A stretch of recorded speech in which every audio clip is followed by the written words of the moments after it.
Breece, is it hard to believe it's year 5? It's crazy. I was talking with my mom, and I was telling her, like, this is the first year I felt like I wasn't one of the younger guys on the team. So, yeah, it's definitely starting to feel real that I'm like a vet and, like, starting to get up there a little bit. Is there a different feeling, Breece? I imagine every year has a little different feeling entering camp. There's been some years you've been here where you guys have been the subject of a lot of hype and hard knocks and that whole kind of thing. Do you feel like, is this any different? Do you guys feel like you're flying under the radar a little bit more this year?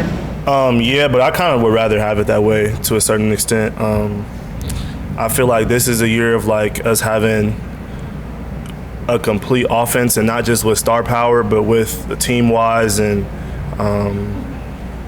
with the pieces around us in our offense. We got 2 number 1 tight ends. We got Garrett and AD on the outsides. We have a really good O-line, a quarterback, and that's no slight in Gino, because he's you guys have seen what he's done over the last 8-9 years, and then you got myself and Braylon and Isaiah. So I feel like this is a year of like not us only having guys with names, but also having a team aspect with the organizational like stability. So I feel like this year is like, it feels very, very like stable. It feels like we have our people, so it's definitely been a positive. How would you describe in the time that you've been with Gino, what you see in him so far? Did you do the workouts with him? Did you have a floor with him? Yeah, all of the first half of the offseason, me and him were working out in Florida together. But just a super cool, chill guy. Never get too high, never get too low, and just seeing how his process is the same thing every day. And then just seeing like that prototypical like quarterback, that pro style, like get the ball out, wants to throw the ball, like it's been crazy just to be around all the quarterbacks I've gotten to be around. Obviously, you play with the Hall of Famer for a few years and get to see that, but then seeing Gino, seeing his process has definitely been a blessing, and getting to have conversations with him, be in Bible studies with them and everything like that has been cool for sure. I know you came in the last year wanting to cross that 1,000-yard threshold. Now that you've done that, what's next for you? What do you want to accomplish? Yeah, for me, I've always feel like I may not be the most talented, but I'm one of the more talented guys in the league. Haven't always been in the best situations for me to really showcase everything I could do, and I feel like we have a lot of pieces around us that'll make my life easier, make Garrett's life easier, and make it to where defenses have to defend more than just us. So I definitely think coming into this year, for me it's the same. I want to go out there and essentially every day I'm competing with Garrett, who's going to be the best player on our offense. That's how I think every day. So, obviously that's my brother, and we support each other to the fullest. But for us, it's like we're always in this mini competition of like, let's go have fun. But like today, I want to be the best player that we got on offense. So it definitely pushes you to be a little bit better. And then you got a guy like Braylon and Isaiah, who they want to come take my spot too. So for me, it's like, okay, I got to come out here and put my best foot forward and prove that I'm the best out here every day.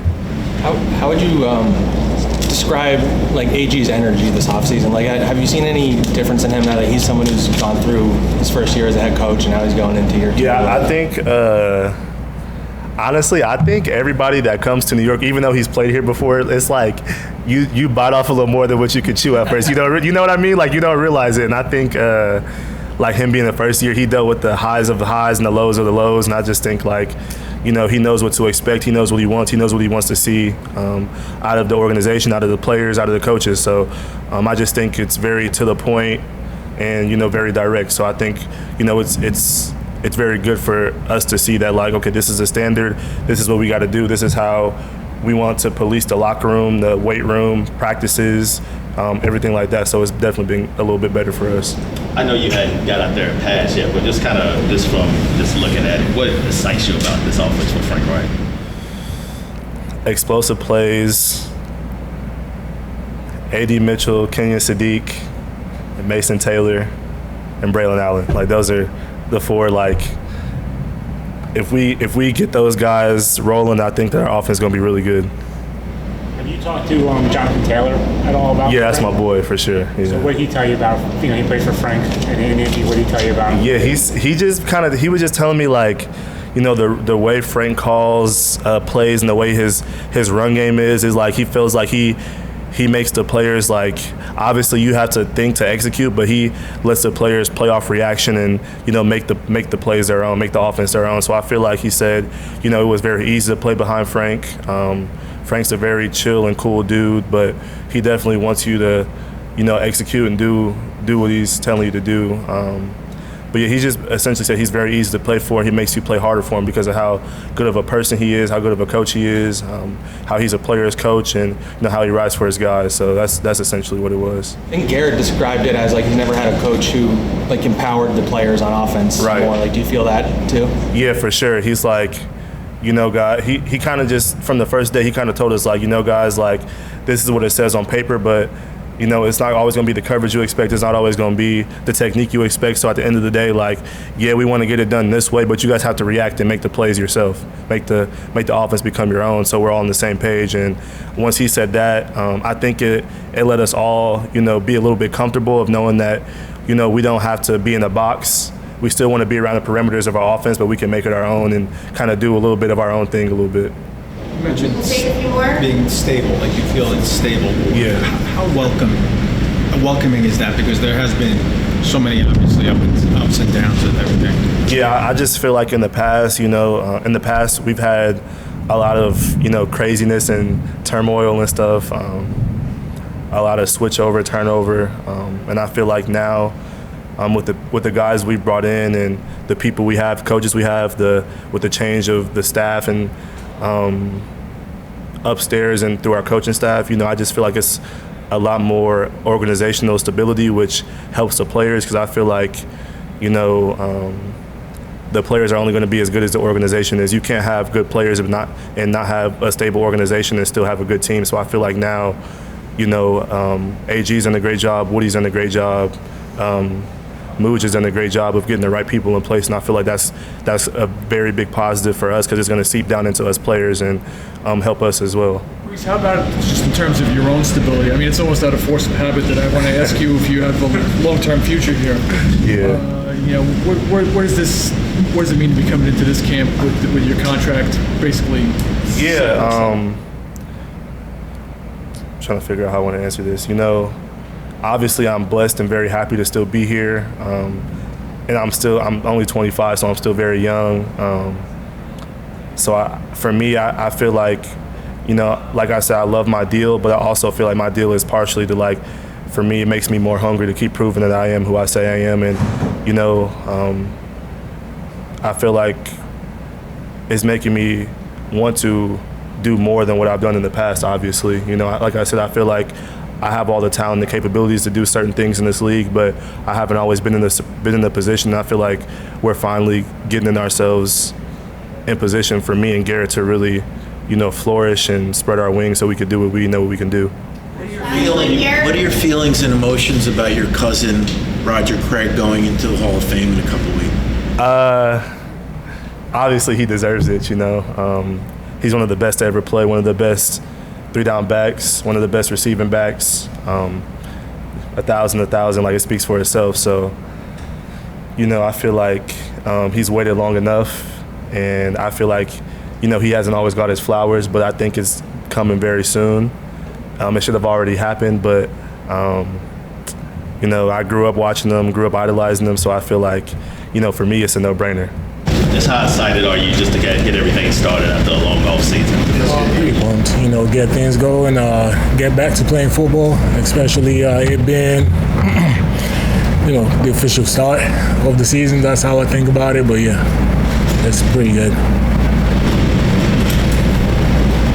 What does it take for a defense with so many new parts to come together quickly and be ready for week one?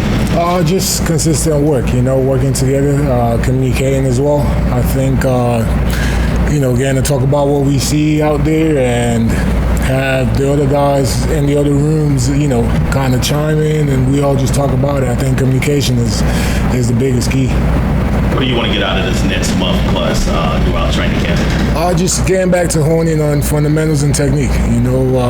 Especially for the guys up front. I think that's what makes a good group of D-line. You just focus on your fundamentals and just basically improving every day and getting better, working on those things. How would you describe this defensive system that Aaron and Brian are putting in? Yeah, it's great. It gives us ability to go out there and play to our potential as well. So, just take it, hone in on it, make it our own as well over time, and basically execute and basically communicate with them and let them know what we see out there as well. David, how would you describe kind of the vibes around the team? You felt in the spring and now entering training camp. It's great. It's the first day of training camp. Everybody's ready to go. The main thing is just to keep the energy the same and just build off of that. Other than on the field, what do you feel like your role is here, leadership-wise? What kind of leader do you see yourself as? Basically, just helping in wherever way I can. If it's the little details I've learned over time or over the couple years in the league, that's gonna help the younger guys. Get their pace going a little faster. Whichever way I can help. I'm always here. What can you do as a veteran to help T'Vondre Sweat take his game to the next level? I feel communicating the details, just helping him in whatever way, even off the field as well. Whichever way he needs my help, like I'm always here. I'm an open book. So, yeah. Mario, when you look at you and Gino are back here, so to speak. He's talked to us a little bit about. You guys have spoken about that, that dynamic of coming back to a place you've been. What are some of the things you guys talked about and what the experience is like? It's nothing like coming back home to a team that believed in you when you were just a college pup and took a chance on drafting you. And we had our first go around here, and we were young, got very experienced in the game, and did our best. But then you go off to places and you learn so much more. You get exposed to not just the game on the field, but the game of life. You get what it means to be inside this industry, one of the greatest games on the planet, one of the most entertaining spaces in the world. And you just get exposed and learn a lot. And to be able to accumulate all of that knowledge and wisdom in different locations, and then to be joining forces. So we got a chance to reconnect a couple years ago and just kind of catch up on where our journeys had brought us, never thinking or assuming that we would be back here together. And so to be able to rejoin forces and reconnect after some of those deeper conversations is special. And I believe as I get ready to enter into year 15, the thing that just keeps coming to me is compounded interest. And the way that compounded interest works is your old work is foundational to what you are building on. And so we have all these years of experience and all these moments inside of this game that we're able to bring here at the same time and to be able to build on that. And I think it's unique when multiple people are coming together with that type of collective interest, and so I'm excited. I'm sorry to interrupt. Where did you guys reconnect a few years ago? It was at the Pro Bowl. Oh yeah. Yeah. You talked about it a little bit back then. Yeah, we were sitting on the bus and